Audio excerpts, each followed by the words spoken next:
नमस्कार मंडळी, आजच्या व्लॉगमध्ये तुमच्या सर्वांचं सहर्ष स्वागत आहे। तर आता थोड्याच वेळाने गाथेची भव्य अशी मिरवणूक या ठिकाणी निघणार आहे।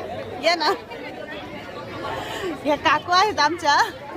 नमस्कार करा सर्वांना। अजून आता किती वेळ आहे? मिरवणूक आता थोड्या वेळात निघणार आहे। 8:30चा टायमिंग दिलेला होता, परंतु आता सगळ्या महिला येता सर्व गावकरी मंडळी जमता थोडासा उशीर होणार आहे। तर थोड्याच वेळामध्ये मिरवणूक जी आहे गाथेची ती निघणार आहे आणि खूप जल्लोषात आणि मोठ्या देवाच्या जयघोषामध्ये आम्ही ही मिरवणूक जी आहे ती खूप छान अशी उत्साहामध्ये साजरी करत असतो।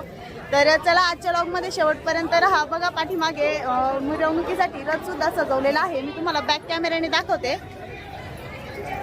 हे पहा, तर खूप छान असा रथ या ठिकाणी सजवलेला आहे। या रथातून मिरवणूक जी आहे ती निघणार आहे। कलश घेऊन महिला मंडळ अजून जमा होत आहे, तरी पण मंदिरामध्ये भरपूर गर्दी झालेली आहे।